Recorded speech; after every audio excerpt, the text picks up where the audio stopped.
Hello. तो आज हम जूलॉजी में जीवों के वर्गीकरण के आधार पढ़ेंगे।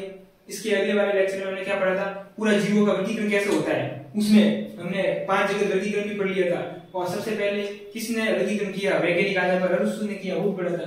तो वो वीडियो देखना है तो मैं यहाँ लिंक दे दूंगा डिस्क्रिप्शन में, और आई बटन पे भी दे दूंगा, वहां से आप क्लिक करके देख सकते हो। और यहाँ की प्लेलिस्ट भी बनी हुई है जूलॉजी की, वहां से भी आप देख सकते हो। तो आज हम क्या पढ़ेंगे, जीवों के वर्गीकरण के आधार। जो आपको जो बीएससी फर्स्ट सेमेस्टर में आपके कहां से नॉन कोडिटर दिया हुआ। नॉन कोडिटर का मतलब है जिनमें पृष्ठ रज्जु नहीं होती। अब ये पृष्ठ रज्जु जिन जीवों में नहीं होती वो कौन कौन से है, पॉलीफेरा, सिलेंटेटा, टिनोफोरा, वो से लेकर हेमिकोडिटा तक।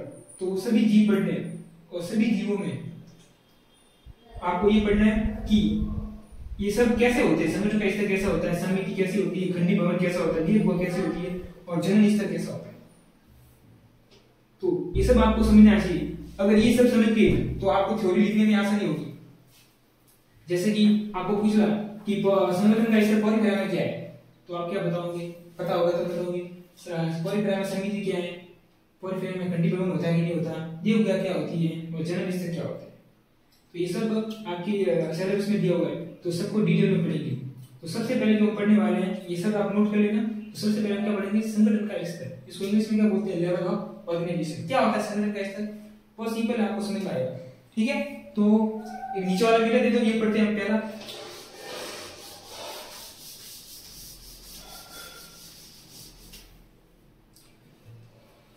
संगठन का स्तर क्या होता है, संगठन का स्तर कितने प्रकार का होता है। इसमें देखो प्रकार एक होता है जीव द्रव्य स्तर का संगठन। जीव द्रव्य स्तर का संगठन क्या होता है बताएंगे, जीव द्रव्य स्तर का संगठन। दूसरा जो संगठन स्तर होता है वो होता है कोशिकीय स्तर का संगठन। कोशिकीय स्तर का संगठन। अब इसके आगे देखिए, अब मतलब ये जैसे जैसे विकास हुआ, जो पहले दुनिया में जीव आए थे उनमें जीव द्रव्य स्तर का संगठन था, विकास हुआ कोशिकीय स्तर का। तो कोशिका मिलकर क्या बनेगी, उत्तर। तो उत्तर स्तर का संगठन। इसके एग्जाम्पल भी पूछते हैं कि उत्तर स्तर का संगठन किसमें पाया जाता है, कौन से, जैसे पॉलीफेरा में, सिलेंटेटा में, तो सब बताना चाहिए। उत्तर स्तर का संगठन। उसके बाद होता है अंग स्तर का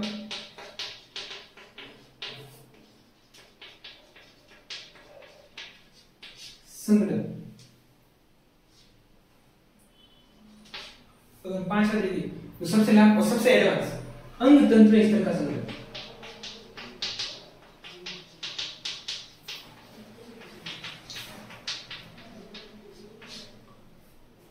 यानी संगठन के स्तर के आधार पर आप जीवों को बांट सकते हो कि कौन से जीव में संगठन का स्तर जीव द्रव्य स्तर का है। जीव द्रव्य क्या होता है बताऊंगा, कोशिकीय स्तर का है, उत्तक स्तर का है, अंग स्तर का है, और अंग तंत्र स्तर का है। तो जीव द्रव्य क्या होता है, अगर देखो किसी जीव में एक कोशिका होती है, क्या होती है, एक कोशिका। तो आपने बताया कोशिका के अंदर क्या होता है, कोशिका द्रव्य। क्या होता है, कोशिका द्रव्य। देखो आधे बच्चों को तो बहुत कंफ्यूज होता है, जीव द्रव्य क्या होता है। कोई आपको पूछे जीव द्रव्य क्या है, आप नहीं बता पाओगे। क्यों, क्योंकि आपको कोशिका द्रव्य और जीव द्रव्य में कंफ्यूजन होगा। कोशिका द्रव्य क्या होता है, जो कोशिका के अंदर होता है उसको कोशिका द्रव्य बोलते हैं। तो जीव द्रव्य क्या है, कोशिका द्रव्य प्लस जो कोशिका झिल्ली है,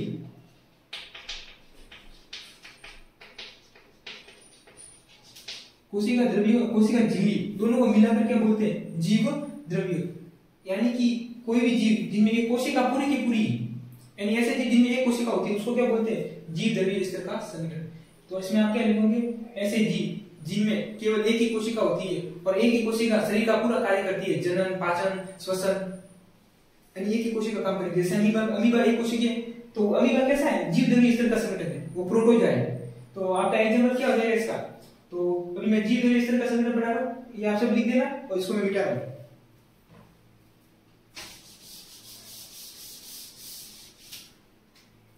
हाँ, तो जीव द्रव्य स्तर में संगठन क्या होगा, इसमें कितनी कोशिका होती है, एक कोशिका होती है। क्या होती है, एक कोशिका। देखो आप भाषा कैसे लिखनी है, उसके बाद क्या लिखोगे, एक एक कोशिका क्या करती है, शरीर के सारे कार्य करती है, ये सारे कार्य करती है। जैसे आप लिख देना पाचन, श्वसन। हम जो मानव है वो भी क्या है, हमारा वो कोशिकीय अंग तंत्र स्तर का है हमारा संगठन, वो भी सभी कार्य करती है, लेकिन ये कोशिका वो भी सभी कार्य करने में सक्षम है। इसीलिए तो कोशिका को क्या बोलते हैं, शरीर की संरचनात्मक इकाई, कार्यात्मक इकाई। इतना। अब इसका एग्जांपल इंपॉर्टेंट है, इसका एग्जांपल है प्रोटोजोआ। आपके सिलेबस में दिया हुआ भी है प्रोटोजोआ, जिसमें अमीबा आता है, जो मलेरिया होता है प्लाज्मोडियम, वो भी प्रोटोजोआ है, प्रोटोजोआ। तो इसमें आपके यहाँ से सवाल क्या आएगा, जैसे मैं आपको बोल दिया प्रोटोजोआ में कौन सा संगठन स्तर पाया जाता है, तो आप क्या लिखोगे, जीव द्रव्य स्तर का संगठन। भाई लोग आपको सवाल पूछ दिया कि जीव द्रव्य स्तर का संगठन क्या होता है, तो आप क्या बोलोगे, सर ऐसे जानवर जिनमें एक कोशिका होती है वही तो क्या है, जीव द्रव्य स्तर का संगठन। अब क्या हुआ, अब दुनिया आगे बढ़ी, हम आज से बहुत साल पहले की बात कर रहे हैं, जब बहुत अभी जब जीव बने नहीं है तब एक कोशिका वाले जीव ही है। अब उनमें विकास हुआ, अब एक कोशिका क्या हुई, बहुत सारी कोशिका बनी, तो अगला जो स्तर आएगा संगठन का वो क्या आएगा, कोशिकीय स्तर का संगठन। इतना देखो। तो जीव द्रव्य स्तर का संगठन हो गया, आपको सीक्वेंस में चल रहा है। तो दूसरा कौन सा हो जाएगा, कोशिकीय स्तर का संगठन।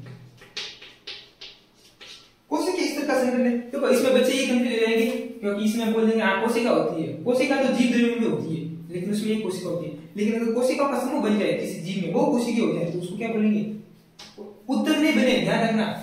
उत्तर क्या होते हैं, इस कोशिका तो हो गए, और कोशिका मिलकर बहुत सारी कोशिका मिलकर कोई स्पेशल कार्य करे तो उत्तर बनेंगे।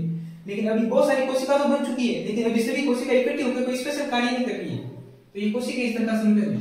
इसमें क्या होगी, एक से अधिक कोशिका होती है।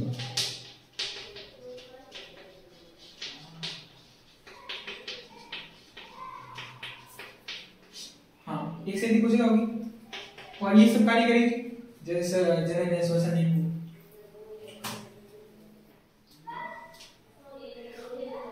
ठीक है, तो इसका आपको पूछे कि कोशिकीय स्तर का संगठन किसमें होता है, तो आपको इसका जवाब एग्जांपल लिखना है, पॉलीफेरा।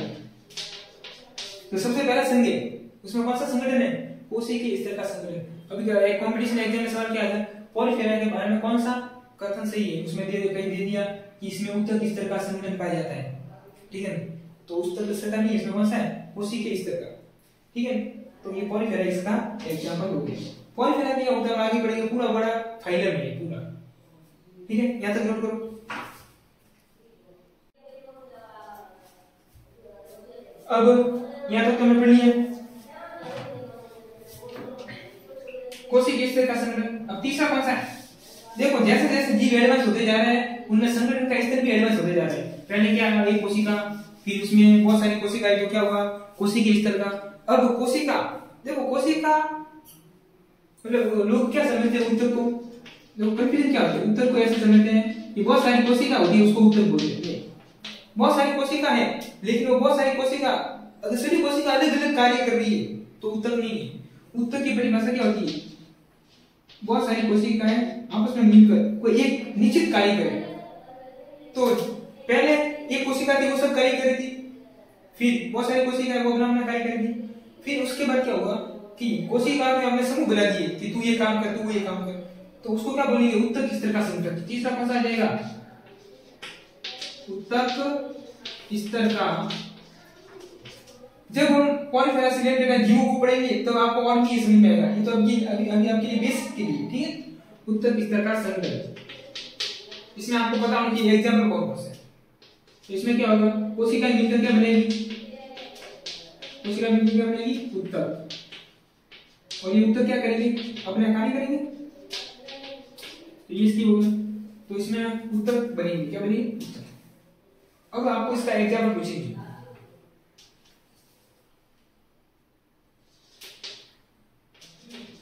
वो है सीलेंट डेटा। देखो ये जो जीवों का वर्गीकरण है वो भी पॉलीफेरा, सीलेंट डेटा, टीरू बड़ा प्लेटी, अनुबंधित, एसके अनुबंधित, ये सब विकास के क्रम के आधार पर। ठीक है, सीलेंट डेटा, सीलेंट डेटा ये पूरा फाइलम है जिसमें हाइड्रा आता है, आप इस पर ही पढ़ते हो, वो सब किसमें आता है, सीलेंट डेटा में। तो ये सीलेंट डेटा क्या है, ये पूरा संघ है। अब ये संघ वगैरह क्या होते हैं, जगत क्या होते हैं, वो भी बताऊंगा। ठीक है, अभी आप फिलहाल ये नोट कर लो, सीलेंट डेटा संघ क्या है, संघ।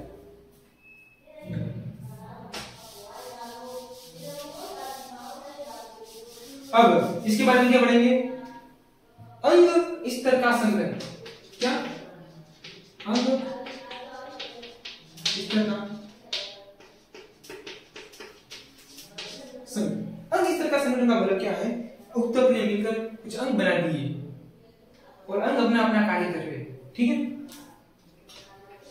अंग तंत्र अलग है, अंग अलग है, बताऊंगा। ठीक है, तो अंग स्तर का संगठन इसमें क्या है, उत्तक मिलकर क्या बनेंगे, अंग बनेंगे और ये अंग अपना अपना कुछ कार्य करेंगे, सभी अंग का अलग अलग कार्य होगा। ठीक है, अब इसका जो एग्जांपल है वो आपका है प्लेटी एल्मंथीज। प्लेटी, ठीक है, अभी तो आपके नाम नहीं क्या नाम है याद कैसे होंगे, पहले तो नोट्स बनाओ, इसके धीरे धीरे याद होगा। ठीक है, डरना नहीं है। एल्मंथीज, प्लेटी एल्मंथीज। तो प्लेटी एल्मंथीज में कौन सा संगठन का स्तर है, अंग स्तर का संगठन। अब सबसे लास्ट और सबसे एडवांस किसमें, संगठन के स्तर में, इसके ऊपर अभी तक बने ही नहीं है। जो मानव है, मानव में अंग सबसे लास्ट वाला अंग स्तर का संगठन हुआ है, कैसे वो देखेंगे। देखो तो पांचवा क्या हो जाएगा, पांचवा हमारा हो जाएगा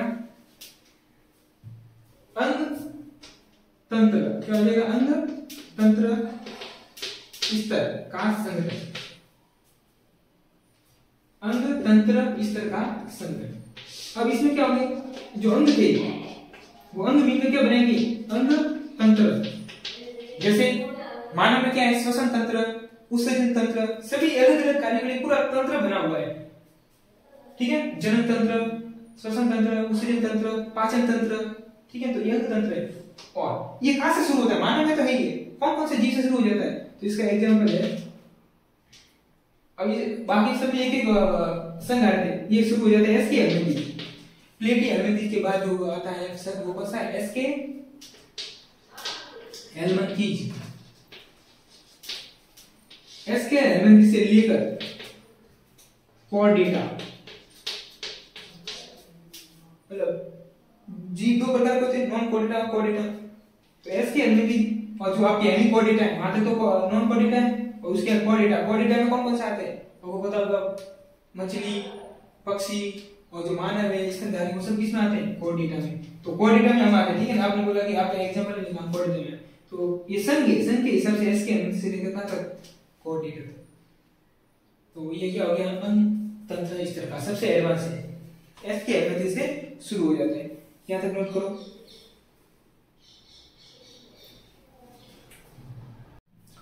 तो ये संगठन का स्तर, जो वर्गीकरण का पहला आ जाता है संगठन का स्तर, वो पूरा हो गया है। अब हम दूसरा जो है वो पढ़ेंगे सममिति। सममिति आप केमिस्ट्री में भी पढ़ते होंगे। ठीक है, थोड़ा बहुत मिलता जुलता नाम होगा, सममिति।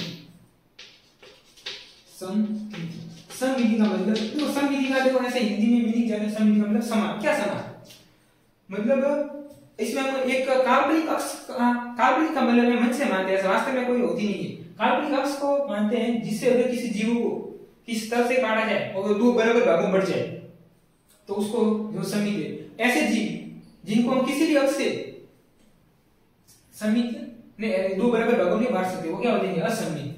तो सममिति क्या होती है, ठीक है। तो इसकी क्या परिभाषा होगी, यदि किसी भी जीव को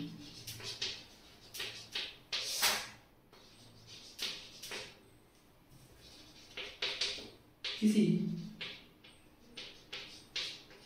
तल से दो बराबर भागों में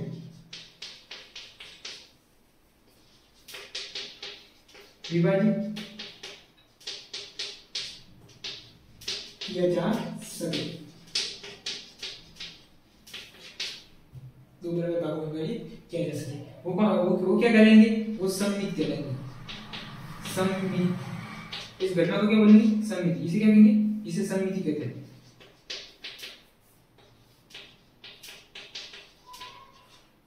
और जंतु क्या करेंगे, सममित जंतु। अब ये सममिति, इसके भी प्रकार होते हैं। जैसे हमने संगठन के स्तर में देखा कौन सा, कि सबसे पहले जीव है उसमें कौन सा था, जीव द्रव्य स्तर का। उसके बाद कोशिका बनी, कोशिका स्तर का। उसके बाद कोशिका में उत्तक बने, उत्तक स्तर का। अंग स्तर का, अंग तंत्र स्तर का। तो बेसिक से लेकर एडवांस तक हमारा जो विकास हो रहा है वो बता रहा है कि जीव कैसे विकास हुआ, जीवों में जीव कैसे आगे बढ़े। पहले जीव दिमाग से कमजोर थे, मतलब इतना बुद्धि नहीं थी, इंसान में सबसे ज्यादा बुद्धिशाली ऐसा। तो अब समिति में भी 3 प्रकार के हैं, वो हम पढ़ेंगे कौन कौन से, इतना आप नोट कर लो।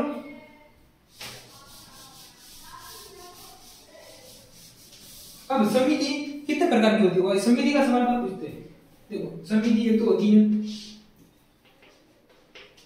गोलाभ समिति, गोलाभ समिति। दूसरी होती है वो होती है अरीय समिति,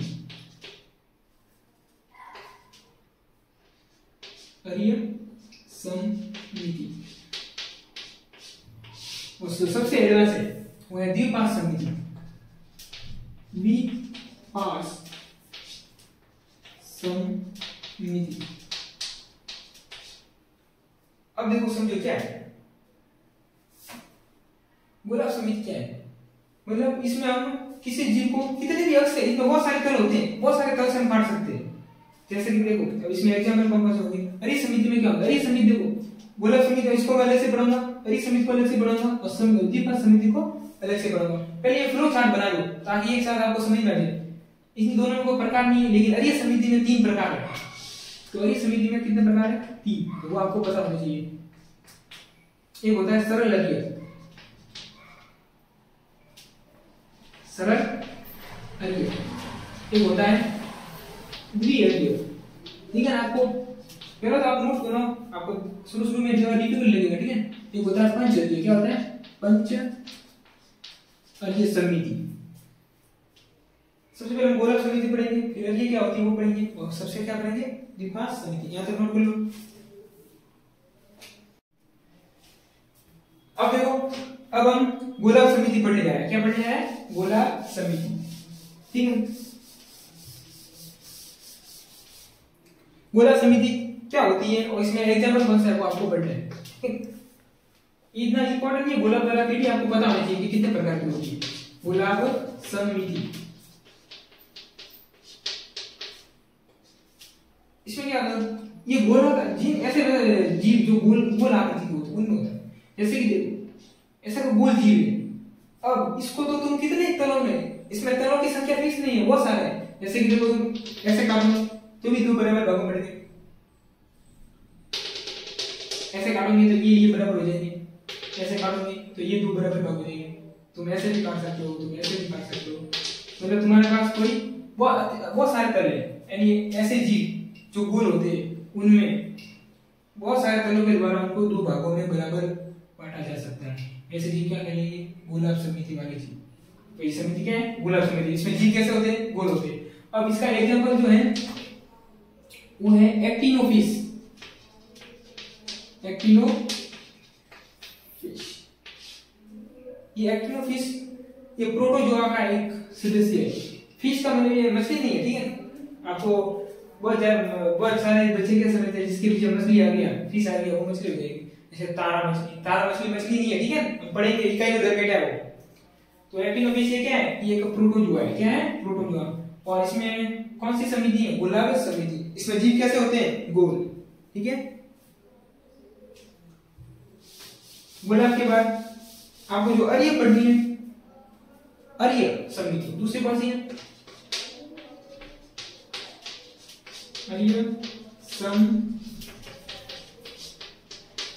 अरीय समिति का मतलब देखो, इस अरीय का इसको इंग्लिश में बोलते हैं रेडियल सिमेट्री। क्या बोलते हैं, रेडियल।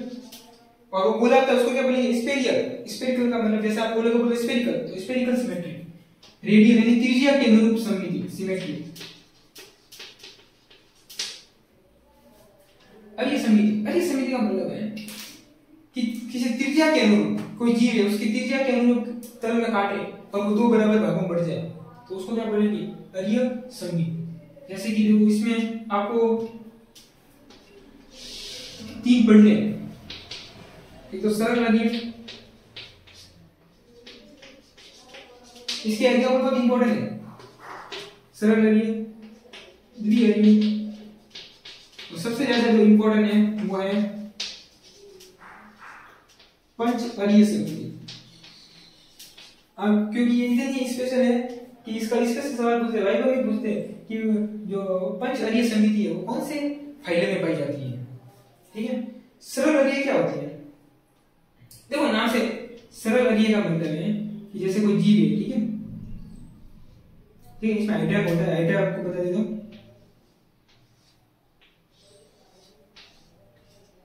ठीक है, तो इसकी त्रिज्या के अनुरूप मैं इसको काटूं तो ये दो बराबर भागों में क्या हो जाएगा, ये जीव बराबर जाएगा, तो ये क्या हो जाएगा, सरल अरीय। द्विअरीय का मतलब इसमें कितने अरीय का मतलब त्रिज्या, द्वि यानी दो, दो त्रिज्या के अनुरूप काट सके, तो दो त्रिज्या के अनुरूप काटोगे तो वो क्या हो जाएगा, द्विअरीय। इसका इसमें एग्जांपल ले लेते हैं, इसका एग्जांपल है सी एनी मोल, सी एनी मोल, ये जीव है, क्योंकि ये जो दोनों समिति है ना वो पूरे फैले में नहीं है, कुछ कुछ जीवों में पाई जाती है, जैसे ये भी सीधा टेट्रा है और शरीर वाले भी सीधा टेट्रा में एक जीव है, ये कौन सा हाइड्रा। कोई समिति तो क्या होता है पूरे के पूरे शरीर में पाई जाती है, लेकिन ये स्पेशल समिति है, ये क्या होती है, ये भी क्या है, सीधा टेट्रा, वो भी क्या है, सीधा टेट्रा। कौन है, ये हाइड्रा, और ये कौन है, सी एनिमल। तो ये आपको एग्जांपल सरल अरीय में क्या होगा, एक अक्ष होगी उसमें से काटेंगे दोनों भागों में, इसमें दो त्रिज्या के अनुरूप काटेंगे दो बराबर भागों में, कौन सा हो जाएगा, सी एनिमल, इसके एग्जांपल।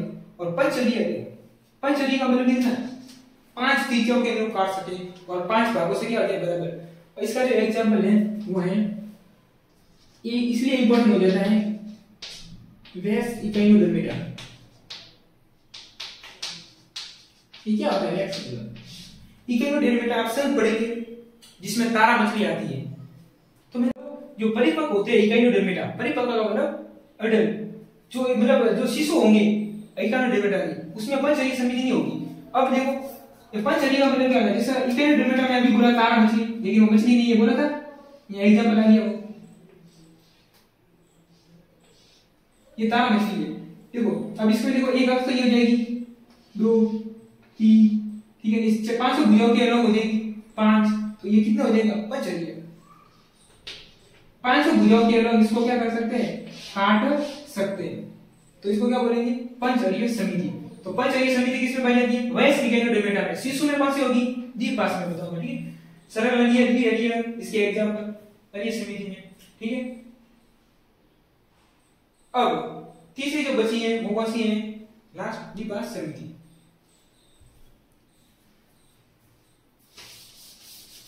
वो सबसे एडवांस है, किसमें, समिति में। समिति में कौन सी बची है, तीसरी समिति कौन सी है, द्विपाश समिति।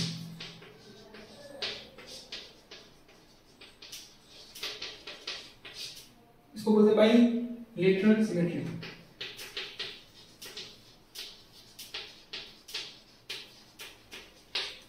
अब द्विपाश समिति क्या है, ये सबसे एडवांस है, ये मानव में भी होती है, मानव में कौन सी होती है, द्विपाश समिति। अब देखो इसमें क्या होता है कि इसमें एक ही अक्ष होती है जो अध से लेकर पृष्ठ भाग को दो भागों में बांट सकती है। जैसे यहाँ पे कोई भी जीव ले लिया, जैसे मानव भी ले लिया, तो मानव में देखिए तो ये क्या होगी, जैसे तो ये दो बराबर भागों में इसको काट देंगे, ये अक्ष है, ये क्या है, अक्ष, ये दो बराबर भाग है, तो इसको क्या बोलेंगे, द्विपार्श्व। यानी जो जिन भी जीवों में द्विपाश समिति होती है उनमें अधर पृष्ठ और पृष्ठ पृष्ठ होता है, मतलब हमारे को सामने इसको अधर भाग बोलते हैं और पीछे वाला भाग को क्या बोलते हैं, पृष्ठ। तो द्विपाश समिति वाले जीवों में कई बार क्या हुआ, अधर और पृष्ठ भाग बने, इसलिए कौन सी है, द्विपाश समिति। इसमें एक ही अक्ष होती है जो केंद्रीय, क्या बोलोगे, केंद्रीय अक्ष से निकलकर शरीर को दो बराबर भागों में बांटती है, द्विपाश समिति। सबसे विकसित प्रकार की समिति कौन सी है, द्विपाश समिति। कहां से शुरू हो जाती है, ये प्लेटी हेलमिंथीस से शुरू हो जाती है, प्लेटी हेलमिंथीस, और यहां से लेकर कहां तक, कॉर्डेटा। प्लेटी हेलमिंथीस से जितने भी जीव है वहां तक, कॉर्डेटा में कौन कौन से आते हैं, मछली आती है, पक्षी आते हैं, स्तनधारी आते हैं, ठीक है, एम्फीबियन उभयचर आते हैं। तो ये द्विपाश समिति हुई। देखो आपको ऐसे ये कैसे याद रखो, द्विपाश, तो इसमें कौन आ रहा है, तो मतलब ये शुरू कहां से होती है, प्लेटी हेलमिंथ से लेकर कोऑर्डिनेटर तक। ठीक है, इसके आगे वाले जो वर्गीकरण के आधार है वो अगली क्लास में पढ़ेंगे। ठीक है, धन्यवाद।